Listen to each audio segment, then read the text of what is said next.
Vas-y, accélère. Mais attends, il y a un animal. C'est pas grave, il va se barrer, t'inquiète pas. Vas-y, accélère. Salut à tous, c'est Nico, j'espère que vous allez bien. J'ai à côté de moi la trottinette Xiaomi M365, ça fait 6 mois que j'ai eu l'occasion de la découvrir et je vous avoue que c'est l'un des meilleurs achats de produits high-tech que j'ai fait depuis des années. En 6 mois, j'ai donc eu le temps de la tester en long, en large et en travers. Je vais donc pouvoir vous parler de ses points forts, mais aussi de ses points faibles. J'ai décidé de tout vous dire dans cette vidéo. Mais on va tout d'abord commencer par l'Unbox Express. Je vais vous montrer à quoi ça ressemble quand elle sort du carton. Oui, je sais, elle est déjà là, mais en fait j'en ai d'autres. J'en ai plusieurs même. Je vous expliquerai.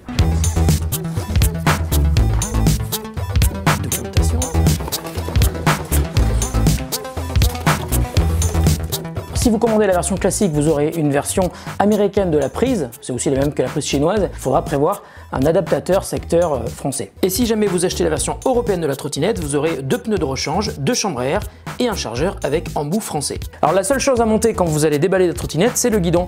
Il faut éviter de le mettre à l'envers déjà, ça serait bien. On fait rentrer les câbles à l'intérieur de la potence et dans le carton vous avez des petites vis en fait qui vont vous permettre de fixer le guidon à la potence. Les trous sont ici et il y en a 2 derrière. La clé qui vous permet de visser ces vis est fournie avec le carton. C'est très facile. Franchement, si la vie était aussi simple, tout irait mieux. Je visse tout bien fermement et voilà, le montage est terminé, c'est super simple, ça prend même pas 3 minutes. La M365 est fabriquée par Ninebot, constructeur spécialisé dans les véhicules électriques qui a racheté Segway et Xiaomi a beaucoup investi dans Ninebot. Le résultat est un produit de qualité à un prix imbattable, surtout si vous savez où l'acheter. Alors attention, une petite précision importante, il existe 2 références sur le marché pour cette trottinette, il y a donc la M365 et il y a la M187 qu'on appelle aussi souvent la Youth Edition et qui est vendue 50 € de moins. Malgré tout, elle a un petit problème, c'est qu'elle a une autonomie qui est beaucoup plus faible que la M365, donc 20 km au lieu de 30 km. Et puis bon, bien sûr, elle est un peu plus légère parce que la batterie est plus petite. La bonne nouvelle, c'est qu'aujourd'hui, on ne trouve plus la M187 sur le marché. Pour l'instant, elle est épuisée. Elle pourrait revenir, mais si vous achetez la trottinette Xiaomi,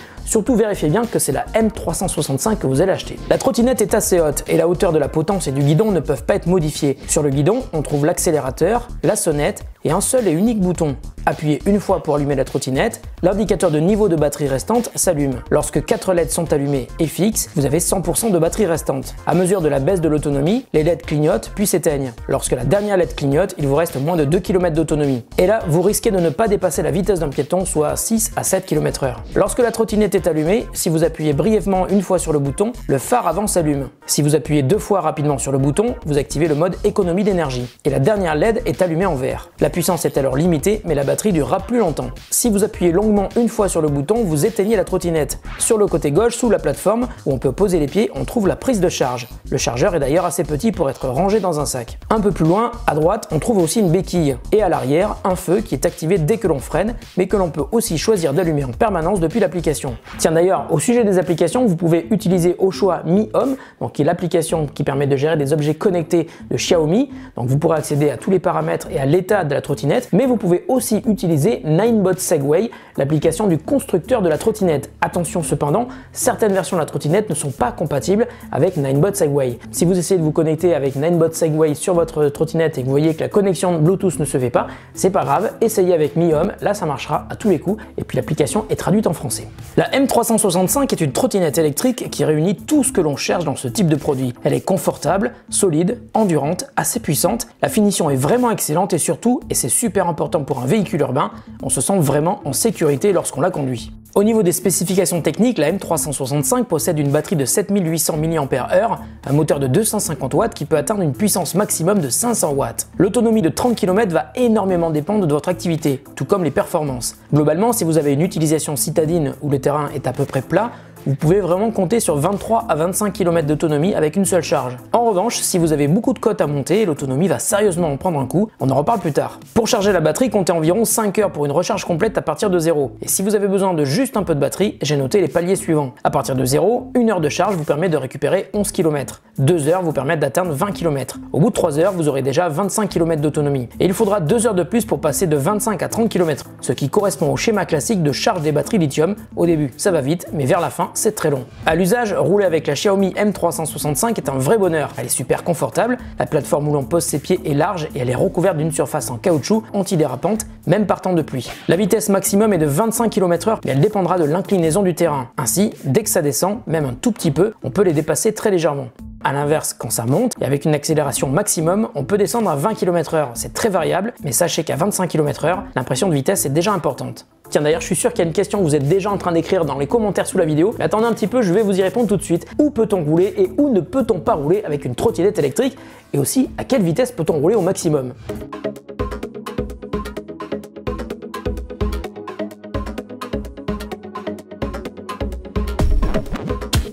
Alors en France, selon le code de la route, tout véhicule qui emprunte une route doit être immatriculé dès lors qu'il dépasse les 25 km/h. Seule exception, les vélos. Il n'existe cependant aucun texte relatif aux trottinettes électriques. Et donc pour ne pas tomber sous le coup de la loi, la limitation de vitesse que l'on trouve sur la trottinette Xiaomi est donc de 25 km/h. En revanche, il n'existe pas d'infraction liée aux trottinettes en particulier, donc si un policier veut vous verbaliser, si vous roulez au-dessous de 25 km/h, ce sera sans doute si vous ne portez pas de casque par exemple. Sur le trottoir, une trottinette est autorisée, mais à une vitesse maximum de 6 km/h. Et c'est la même chose pour tout ce qui emprunte un trottoir et qui roule. Vélo, poussette, fauteuil handicapé, roller ou skateboard. À vous donc de circuler en bonne intelligence et dans le respect de ceux qui vous entourent. Alors la conduite est agréable, mais elle est aussi super intelligente, notamment grâce à deux fonctionnalités qui ont été implémentées par Xiaomi dans sa trottinette. La première, c'est le cruise control ou régulateur de vitesse. Il faut l'activer dans l'application et le lancer depuis le bouton d'accélération. Après avoir activé le régulateur de vitesse dans l'application, vous n'aurez plus besoin de votre smartphone pour le mettre en marche. Ainsi, lorsque vous roulez, il suffira de laisser votre doigt immobile sur l'accélérateur pendant 5 secondes, d'attendre le bip de confirmation et vous pouvez relâcher votre doigt. L'accélération restera identique et constante sans avoir besoin d'appuyer sur l'accélérateur. Attention à une précision super importante, à l'inverse de celui que l'on trouve sur une voiture, le régulateur de vitesse est plutôt un régulateur d'accélération. Par exemple, vous aurez la même accélération, mais pas la même vitesse si vous êtes dans une montée ou dans une descente. Alors attention à être vraiment très prudent sur la route. Pour désactiver le régulateur de vitesse, il faut soit donner un petit coup de frein, soit appuyer à nouveau sur l'accélérateur avec votre doigt. La deuxième fonctionnalité sympa proposée dans l'application est l'activation d'un KERS, ou Kinetic Recovery System. Il s'agit d'un système de récupération d'énergie comme on en trouve sur tous les véhicules électriques, et qui permet de recharger la batterie en descente, en roue libre ou en freinage. Sur la trottinette Xiaomi, il peut être réglé sur 3 niveaux, faible, moyen et fort. Quand il est réglé sur fort, il agit quasiment comme un frein moteur et récupère ainsi beaucoup d'énergie.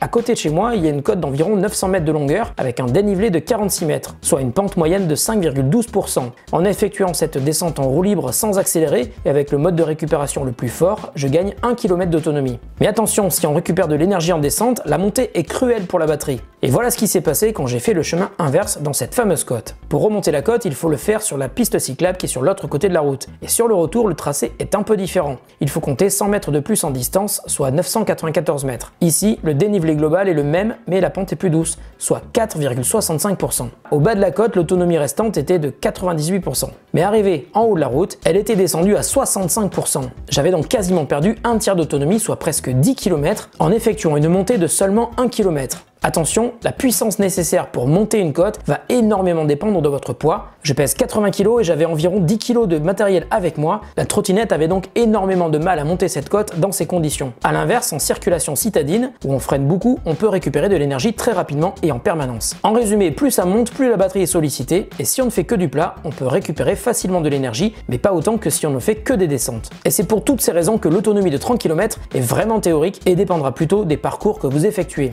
Tiens d'ailleurs, un élément très important qui concerne la puissance, mais qui est aussi très lié à la batterie, lorsque vous descendez en dessous de 50% d'autonomie restante, la puissance de la trottinette faiblit, et si vous atteignez les derniers kilomètres, on va dire 3-4 derniers kilomètres, là vous aurez énormément de mal. Elle va aller à la vitesse d'un piéton, environ 6-7 km, et si vous êtes dans la moindre petite côte, vous allez avoir l'occasion de poser le pied pour pousser la trottinette. Il existe malgré tout une solution pour modifier ce paramètre, c'est d'utiliser des firmware alternatifs. Alors j'ai essayé, on passe de 50 à 30% avant la baisse de puissance, mais la conduite est différente, plus de pêche mais aussi beaucoup plus abrupte. Alors après avoir essayé, je suis quand même revenu sur le firmware classique que je trouve plus confortable en conduite, et de toute façon les firmware alternatifs font perdre certaines fonctionnalités, comme par exemple l'allumage permanent des feux arrière ou le régulateur de vitesse pour certains firmware. Mais surtout car les firmware alternatifs permettent de donner plus de puissance à la trottinette, ce qui abîme la batterie sur le long terme. Donc pour être toujours à l'aise dans les montées, surtout n'oubliez pas de rouler bien chargé, et si votre trajet quotidien entre la maison et le bureau comporte des montées, eh bien n'oubliez pas votre chargeur pour recharger au bureau. Quand vous repartirez le soir, vous serez content d'avoir plein de batteries pour monter vos côtes à fond la caisse. Attendez, partez pas. Je sais que vous étiez en train d'écrire une autre question en commentaire sous la vidéo.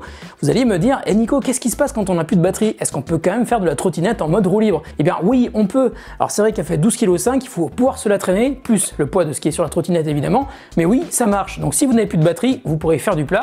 Pour les monter, évidemment, ça sera un peu plus difficile.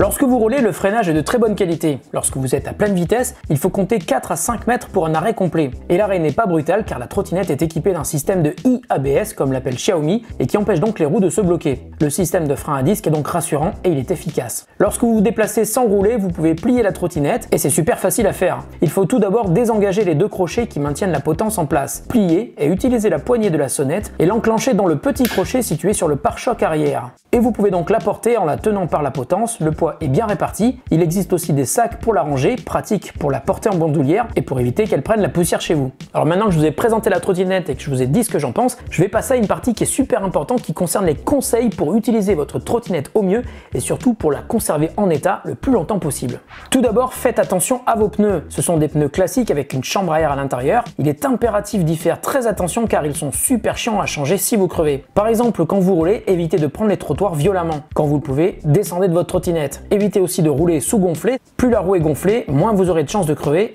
et moins la roue frottera contre le frein à disque. Enfin, attention au poids, la trottinette supporte 120 kg, mais au-delà de 90 kg de poids supporté par la trottinette, vous aurez plus de chances de crever que si vous pesez 70 kg. Alors quand on crève, qu'est-ce qu'on fait? On enlève la roue, la plupart du temps c'est la roue arrière qui crève parce que c'est celle qui supporte le plus de poids, et heureusement parce que c'est la plus facile à enlever, celle de l'avant a le moteur, donc c'est une autre histoire. Il faut donc enlever la roue, il faut changer la chambre à air, vous pouvez aussi tenter la réparation comme sur une roue de vélo classique, et ensuite il faut remettre le pneu, et c'est là que ça devient compliqué. C'est très dur parce que le pneu est petit, il est beaucoup plus dur qu'un pneu de vélo. Alors moi j'ai un Décathlon à côté de chez moi qui me l'a fait gratuitement parce que la première fois que j'y suis allé, le gars m'a dit écoutez, je connais pas cette référence de réparation donc je vous fais pas payer. Hyper sympa, merci le Décathlon de Vélizy. La deuxième fois j'ai payé parce que c'est un autre gars, mais bon c'est pas grave, ça reste quand même 7 €. Si vous avez un magasin de vélo à côté de chez vous ou si vous avez un pote qui a des bras musclés, il pourra sans doute vous aider à remettre le pneu. En résumé, vérifiez que les pneus soient toujours bien gonflés avant de partir en trottinette et emmener la pompe, ça peut dépanner. Oh Nico, je t'arrête tout de suite, je crois que tu as oublié de parler d'un truc quand on parle des pneus. Justement, les pneus eux-mêmes, regardez, ça ce sont les pneus qui sont livrés d'origine avec la trottinette et je trouve qu'ils sont super fragiles. On a crevé plusieurs fois avec cela, mais on a trouvé d'autres pneus sur internet, alors je vous mettrai la référence dans la description sous la vidéo, qui sont beaucoup plus solides et avec cela on n'a jamais crevé. Et puis il existe une autre solution, ce sont les pneus pleins. Alors ceux-là, ils sont ultra durs à mettre, j'ai jamais réussi à les mettre, mais finalement j'ai décidé de ne pas du tout les mettre puisque j'ai lu sur internet qu'ils étaient dangereux pour la trottinette puisqu'ils n'absorbent pas les vibrations et donc ils abrègent la durée de vie du moteur. Voilà. On a fini pour les pneus. Alors j'ai aussi noté 3 petits défauts qui sont pas dramatiques mais qui sont un petit peu dommages. Le premier c'est donc qu'il n'y a pas d'écran sur la trottinette, il y a juste les petites LED qui vous indiquent à peu près où vous en êtes de votre autonomie. Donc si vous voulez avoir une idée très précise de l'autonomie mais aussi avoir des informations sur les kilomètres parcourus, vous pouvez acheter un support de smartphone que l'on trouve en général chez Decathlon et qu'on peut poser sur un vélo. Là c'est la même chose, on le met ici. En revanche attention, il faudra bien le fixer puisque ça secoue pas mal quand même. Autre défaut, et là c'est un petit peu plus gênant, il n'existe aucun système prévu d'origine pour accrocher la trottinette sur un antivol. Et ça c'est chiant parce que même si on peut trouver des accessoires sur internet que l'on peut fixer sur la trottinette, eh bien c'est pas prévu d'origine et je trouve ça super dommage. Et enfin un dernier défaut, elle est assez lourde, 12,5 kg. Donc si vous n'avez pas des petits bras musclés, c'est pas évident, vous pourriez être très embêté pour vous déplacer avec la trottinette quand vous ne pouvez pas rouler avec. Voilà, et pour le reste c'est que du positif et c'est vraiment que du bonheur d'utiliser cette trottinette. Alors une petite anecdote qui est assez marrante, quand j'ai fini d'écrire mon test sur la trottinette, je me suis dit mais en fait j'ai vraiment envie d'acheter la trottinette quand je lis ça. Et puis après je me suis rappelé qu'on en avait déjà 4. Et pourquoi 4? Tout simplement parce que la première nous a été envoyée gracieusement par Gearbest. Je les remercie d'ailleurs énormément, ils m'ont envoyé la trottinette pour que je puisse faire un test pour vous sur notre chaîne YouTube. La deuxième, la troisième et la quatrième, on les a achetées toujours chez Gearbest, tout simplement car c'est eux qui ont les meilleurs prix sur ce genre de produit. Je vous mets un code de réduction pour acheter la M365 dans la description de la vidéo. Il y a toujours des codes promo qui circulent soit sur mon compte Twitter où j'essaye de poster quasiment tous les jours les bons plans de Gearbest, soit dans la description des vidéos des produits que je teste. Et je remercie beaucoup le club de Michel qui m'a aidé à faire cette vidéo. Voilà, c'est Michel. Et Michel a une chaîne YouTube qui s'appelle le club de Michel, donc il fait des streams surtout de Fortnite, un petit peu de temps en temps de Minecraft, il fait aussi du Farming Simulator. Et surtout, il a un défi, c'est quoi ton défi? C'est d'avoir 1000 abonnés avant le 12 juin. Bah oui, c'est son anniversaire le 12 juin, ça lui ferait super plaisir d'avoir 1000 abonnés pour le 12 juin. Pour l'instant, il y en a 525, mais on y croit. Allez, merci Michel, à plus. Merci beaucoup, à très bientôt sur The Grand Test et surtout n'hésitez pas à vous abonner si vous êtes arrivé là par hasard. Salut. Je l'ai mis à l'envers. Je l'ai mis à l'envers. Franchement, si la vie était aussi simple que le montage d'une trottinette Xiaomi, la vie irait bien mieux.